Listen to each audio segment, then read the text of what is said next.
Hey guys, welcome to the Liberal Hive Mind, a channel solely focused on exposing the abundant hypocrisy of the left. You know, I've had so many discussions with people, family members, friends, in some cases just random people waiting in line at the airport or at a bar somewhere randomly, and so many times I've heard this talking point where people make this suggestion as if Trump supporters are cult members, or as if they view Donald Trump as some sort of messiah figure who, once elected, is going to start solving all the problems magically. It's usually a go-to argument you hear all the time. Oh, you Trump supporters are crazy. You think Trump's just got this magic ability to fix everything. It doesn't work like that. Not much is going to change. And you know, I know it sounds crazy, but to a certain extent, it's true. Maybe drop the messiah portion. I wouldn't go as far as claiming Donald Trump is a messiah or has some sort of magical ability, but does Donald Trump getting elected, especially in landslide fashion, have a serious impact? Is he now put in a position where he could possibly change and reform so many things and make significant improvements to the country? Abso-frickin-lutely. You're not a cult member for believing that, because it's true and the proof is in the frickin' pudding. Donald Trump gets elected. I mean, Donald Trump's not even president yet, and he's already done so much. And look no further than the last 2 days. Donald Trump starts off firstly by totally ending Justin Trudeau's career, and he's now resigned in disgrace. And what follows 24 hours later? Mark Zuckerberg released a public statement where he promises that Facebook is going to stop doing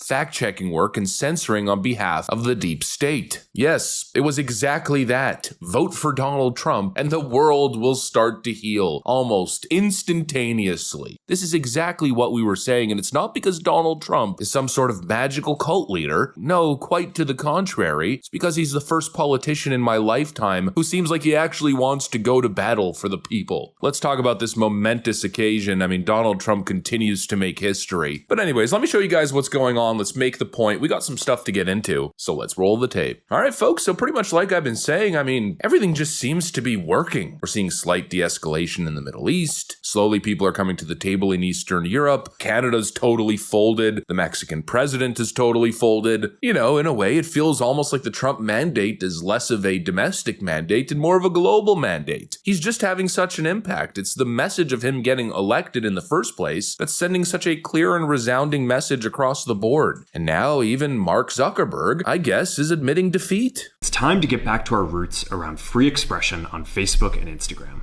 I started building social media to give people a voice, but a lot has happened over the last several years. The recent elections also feel like a cultural tipping point towards once again prioritizing speech. So we're going to get back to our roots and focus on reducing mistakes, simplifying our policies, and restoring free expression on our platforms. First, we're going to get rid of fact checkers and replace them with community notes similar to X, starting in the US. After Trump first got elected in 2016, the legacy media wrote non-stop about how misinformation was a threat to democracy. So over the next couple of months, we're going to phase in a more comprehensive community notes system. Second, we're going to simplify our content policies and get rid of a bunch of restrictions on topics like immigration and gender that are just out of touch with mainstream discourse. What started as a movement to be more inclusive has increasingly been used to shut down opinions and shut out people with different ideas, and it's gone too far. So I want to make sure that people can share their beliefs and experiences on our platforms. Third, we're changing how we enforce our policies to reduce the mistakes that account for the vast majority of censorship on our platforms.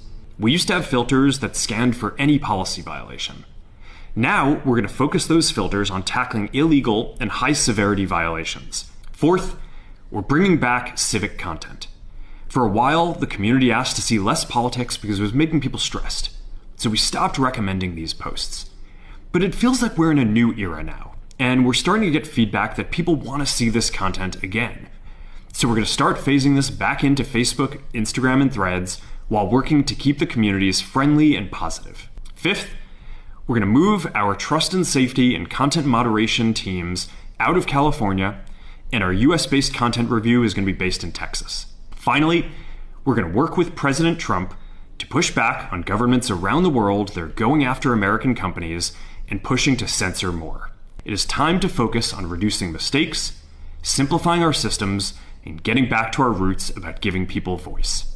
Right there, what you just witnessed is total capitulation. A lot of people want to give Mark Zuckerberg the benefit of the doubt. They want to give him credit. I'm not willing to go there just yet. I mean, this guy was a complete technocratic fascist. I'm not sure if this sudden shift was genuinely born from Mark Zuckerberg's moral compass. I think he's more just going where the wind is shifting. But either way, what difference does it make? Whether it's total capitulation or whether it's an actual, let's call it ethical epiphany, at the end of the day, it doesn't matter. The point is, Donald Trump winning, the MAGA base winning the culture war, is what did this. In other words, we did this, with Donald Trump essentially as the head of the battering ram. Well, it seems as though now that battering ram has totally breached their impenetrable wall. And the panic starts, and this is one of the first signs of panic. Mark Zuckerberg simply moving on with the cultural forces that be. You know, back then when Facebook was arbitrarily banning, censoring, and fact-checking people, he was doing so because he was told to do so. That's who Mark Zuckerberg is. That's what a lot of people don't seem to understand. He's just gonna do whatever it takes for his company to thrive. And back then, I guess it was, don't alienate this fascist regime, do what the FBI and the Biden regime tells us to do, and basically shut up. Well, now, what a cultural shift it's been, and even Mark Zuckerberg mentioned that as well, that there's clearly a demand for free speech, and so I guess he's finally willing to respect the American Constitution. We're freaking winning, folks. We are winning. The pendulum has officially shifted. I've been talking about this pendulum shifting for the last 5 years, and basically, like I've been saying since day one, it's gonna take some time.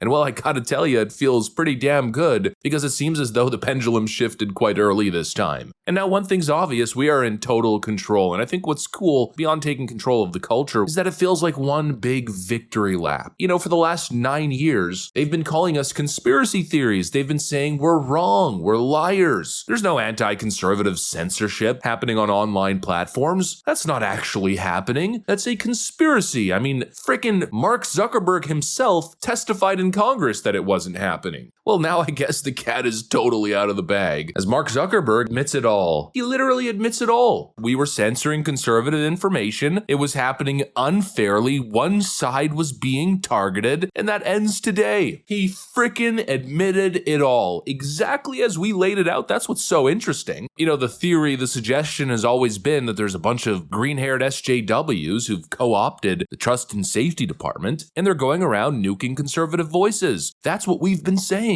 And we were called kooky, deranged, conspiracy theorists. Not happening, totally unfair. Really, it's just dangerous misinformation and disinformation that's being removed from the platform by a private corporation that totally has the right to do so. That's been the argument. But no, Mark Zuckerberg admits the censorship started because of state influence. In other words, the Biden regime and other unelected bureaucrats and deep state figures were using Facebook as a proxy to systematically censor and shut down speech on the right. It's one of the most unconstitutional evils that I've seen in my lifetime, and it's now come to a complete frickin' end. We're winning. This is more confirmation that we're winning. Donald Trump's done more 2 months as president-elect than Joe Biden did in 4 years. This is what I'm frickin' talking about. Free speech has to come back in full force. I'm just hoping Google and YouTube now jump on the bandwagon. You know, it'd be nice for a change if I wasn't walking on eggshells 24/7. But yeah, that's it. More confirmation we've won the culture war. Mark Zuckerberg gets the smallest amount of credit possible. I mean, good job finally making the decision, but it's like at least 3 to 4 years too late. And again, I don't think it's this genuine ethics-driven epiphany, but I guess this is what it feels like to be on the winning side. It's an odd environment for us, considering we've been on the underdog side for almost the last 2 decades. The culture has shifted, things are happening, the world is healing, and we're just fricking getting started. That's what I'm talking about. That's MAGA, baby. Anyways, that's pretty much what I got for you guys. Hopefully you enjoyed the video. If you did, make sure to leave a like and possibly subscribe. Thanks for watching, and I'll see you on the next one.